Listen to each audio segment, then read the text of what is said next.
Quando falamos de história do Acre, logo lembramos que este foi o único estado do Brasil que lutou efetivamente para ser brasileiro. E para contar um pouco mais dessa história de maneira mais aprofundada, eu vim para o local, para o município no caso, que foi palco desta revolução, a Revolução Acreana. Sejam bem-vindos a Porto Acre.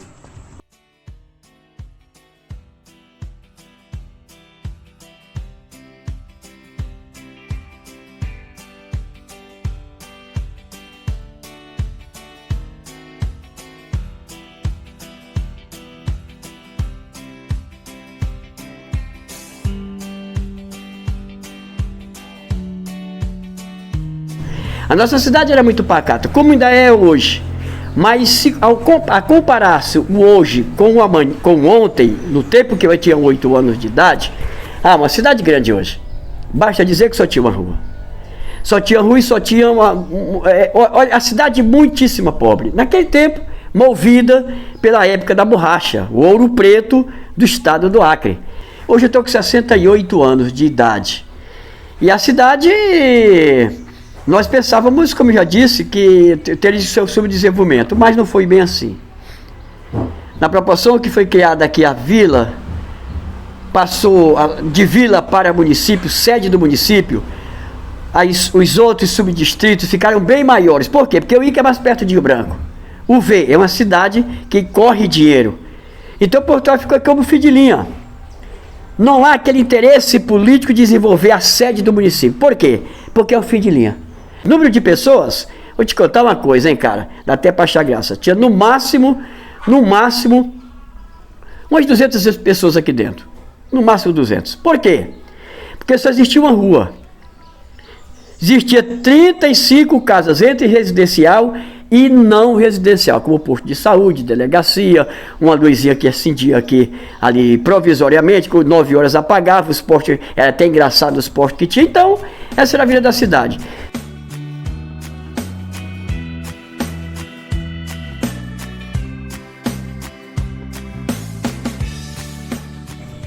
Bom, logo após a terceira insurreição, surgiu a quarta com gaúcho que veio a convite do governo do Amazonas e do governo do Pará, e depois de muitas tentativas para ele vir por fim às confusões aqui do Acre. E essa última insurreição, quando o Plácio de Castro decidiu, ele teve o que precisava, né? Muita arma, muita munição. E a sua milícia, que ele chamava de exército, era um exército não oficial, portanto era uma milícia. Plácio de Castro já sabia que 6 de agosto era aniversário da Bolívia.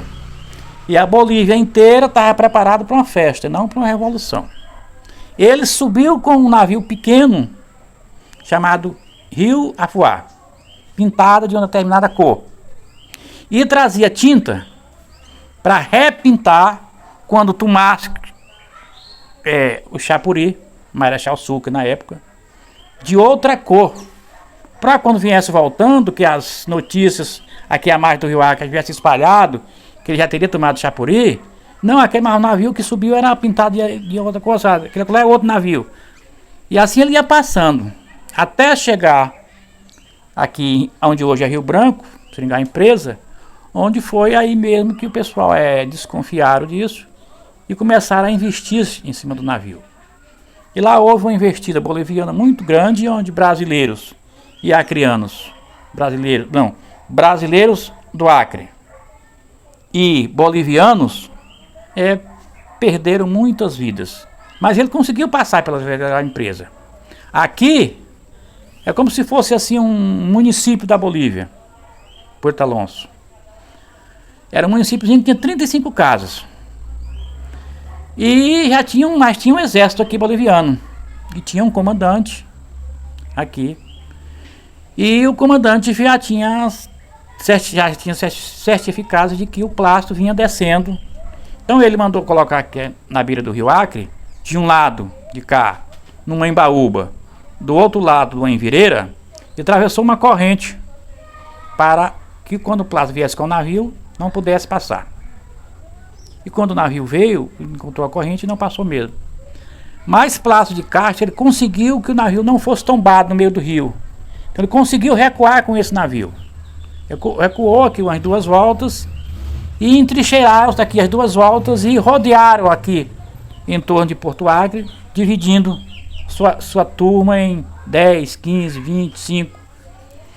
E ficou cercado isso aqui.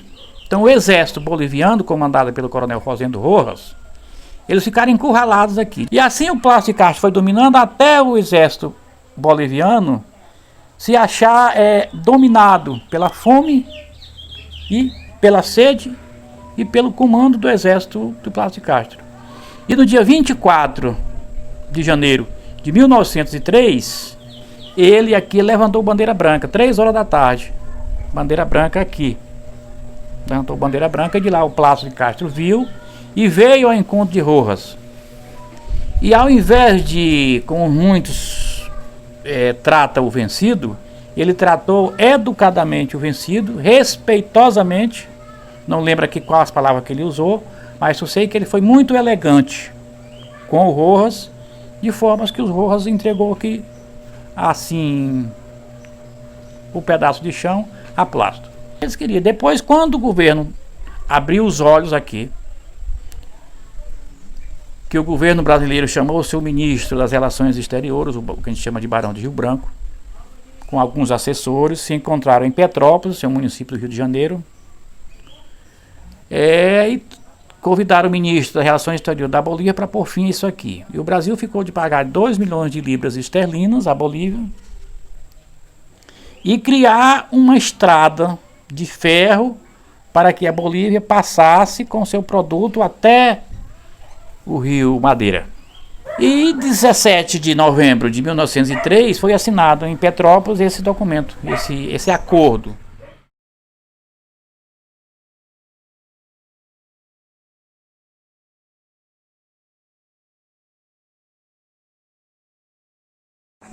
Quando Jorge Calum era prefeito do município de Rio Branco, aqui Porto Acre era um distrito de Rio Branco. Ele não era historiador, mas era muito curioso na história. Ele valorizava a história do Acre. Ele veio aqui e criou esse obelisco em homenagem aos heróis da Revolução Acreana.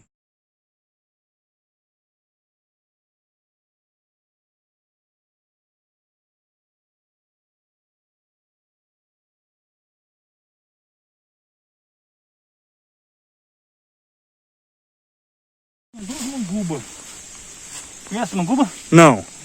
É uma árvore que na época o pessoal gostava muito de plantar.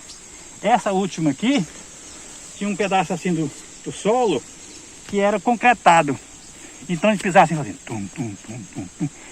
Dizia os pessoal mais antigo, sem provar nada, que ali embaixo estava guardado grande parte do tesouro boliviano.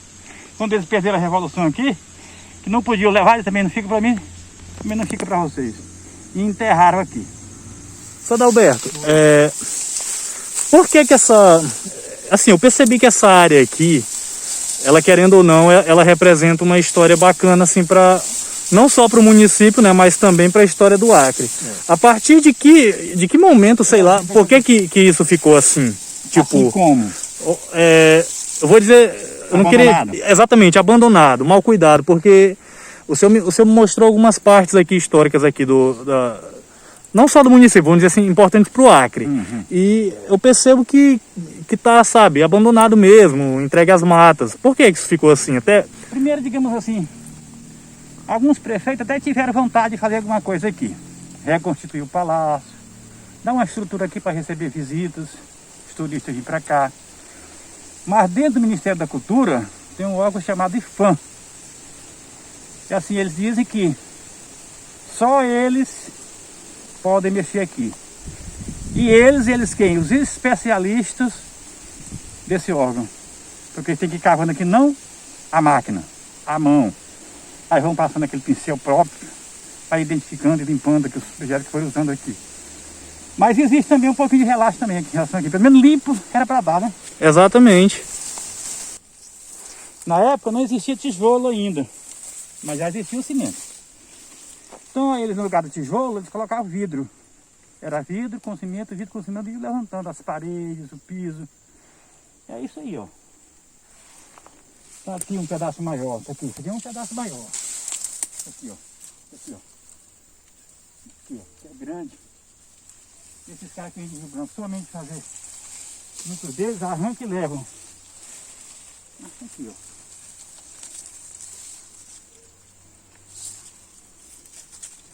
A mesa de renda, antiga mesa de renda. E no governo de Galvez, é como se fosse nosso Ministério da Fazenda hoje, a Receita Federal. Era isso.